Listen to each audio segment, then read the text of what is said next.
Well, guys, welcome to Creepypasta Friday, and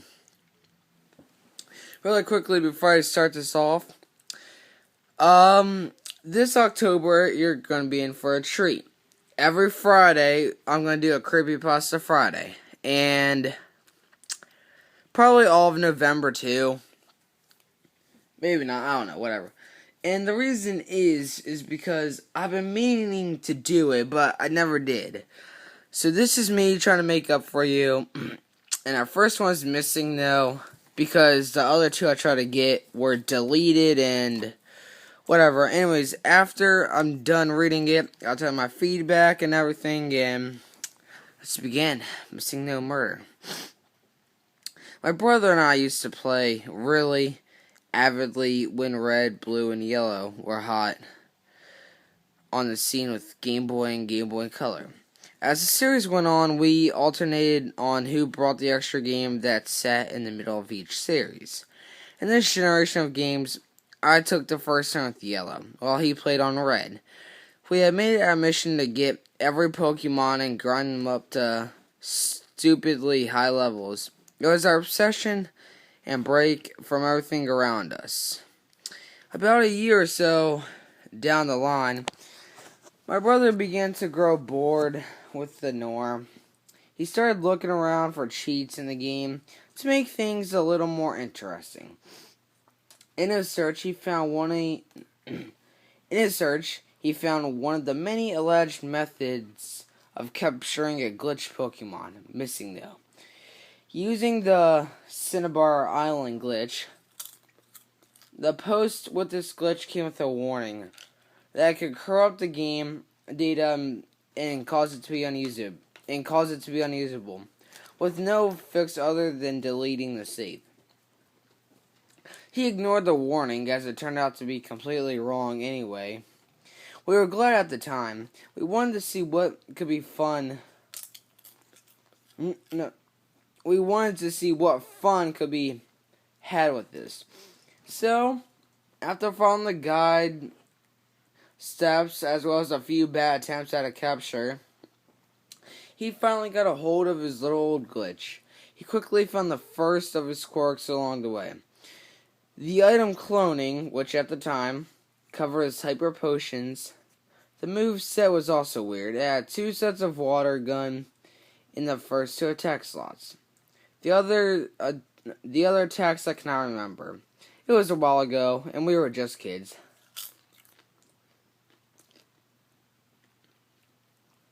Jumping forwards quite a while later, after messing around with the Missingno and Pokemon Stadium, which gave him the substitute doll model as a placeholder, we decided to look back at our old save files and try to finish our mission. But first, a link battle. The main contender to beat being his Missingno. About halfway into the fight, he decided to let out the monstrous glitch. So my forces fell quickly. Soon, I was left with just Machop, which for me was strange, as I normally never have one in the party. First round of attacks came, and he used his second water gun on the list. I gave him a painfully weak tackle. I thought my Machop was going to faint a single move, but something went odd at this point. Both Missingno and Machop's health bars began to fluctuate rapidly, and where the XP bar should be, I was seeing a second health bar from my Machop also fluctuating. Both Pokemon had all status effects set on at once.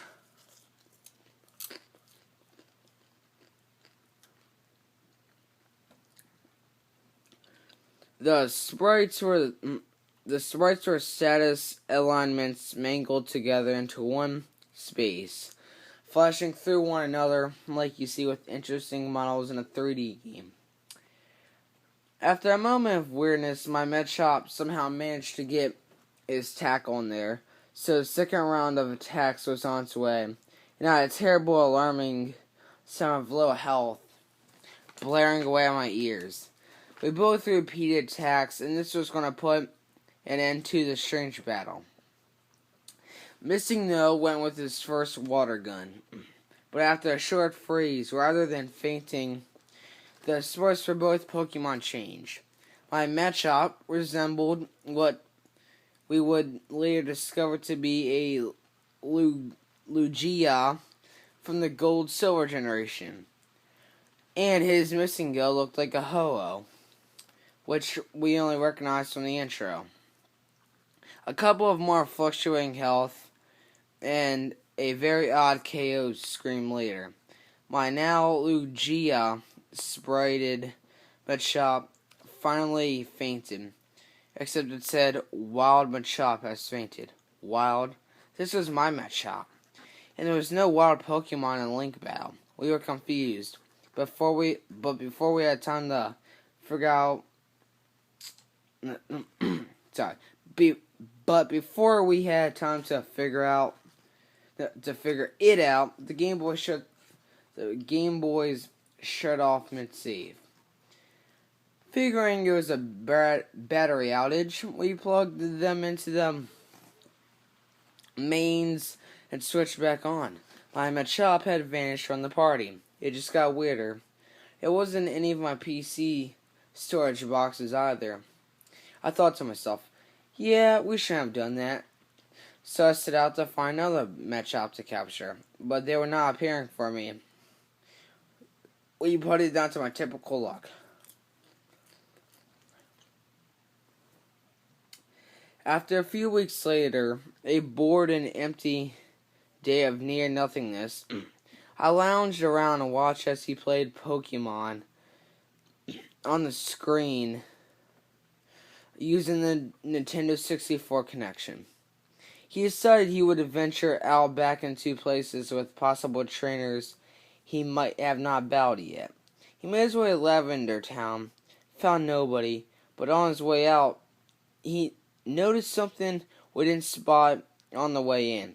A player's sprite stood next to a tombstone. The character had my trainer name. When spoken to, said, "My poor Machop, I should have never let you into that battle. Please forgive me." This honestly creeped us out a little. His Missingno had apparently killed my Machop. According to the new character in Lavender Town, we searched online to see if this had happened to anyone else. And the closest links to this we could find were some images from the original comics, featuring such nasties as a Arbok being cut in half with slash and zombie Psyducks. It was gruesome and firmly backed the idea that Pokemon could be killed, although we didn't see how this should affect the games. My brother and I decided to get off the games for a while, just to let it sit in for a while. After a while, my brother grew curious and decided to get on the game again. He loaded his save file and jumped on it. After adventuring for a while, he decided there are no bugs. He checked his Pokemon. There was still Missingno in his party. He kept playing. We were feeling pretty sure that all the weirdness it could pull on us. He looked for trainers not yet battled and eventually found his Missingno's second victim. An NPC trainer's... Oh my god, Sana. Growlithe. Following the same attack pattern as usual when wiping out enemies. He just clicked the water gun until there were no Pokemon left to fight. The last being Growlithe. Again, just like in the Link battle, the game froze for a short moment before Growlithe fainted it and it said "wild" in the message. Spotting the pattern, he went straight back to the tower.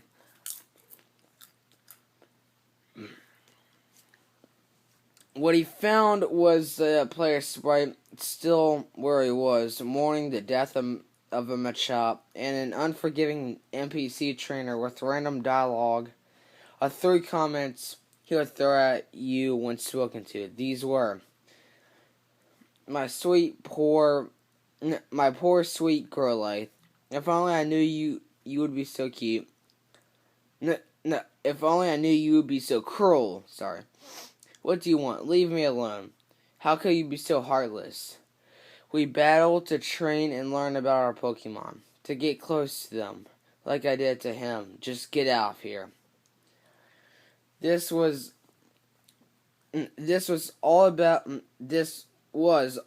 about he could let happen. He treated the game file like corruption and overrode his entire progress with a new save file, simply to get rid of what was done. The negative reinforcement surely didn't help.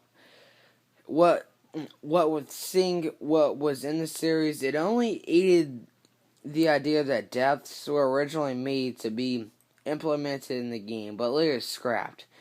And as a side effect of the Missingno's glitchy nature was somehow retriggered. Although the gameplay is perfectly normal now, with a 0 death toll, those strange happenings were buried into our minds.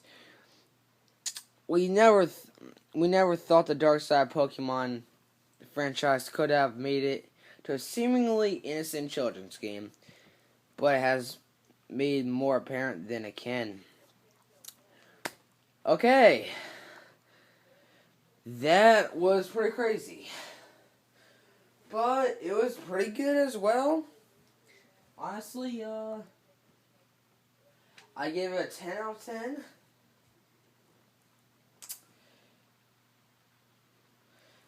Yeah, I give it a 10 out of 10. It's well written. And it does give you that creepy atmosphere for, it definitely does give you that creepy atmosphere, and it definitely could sound like something that could happen in a Pokemon game. Thanks for watching, folks, and I'll see you next Friday.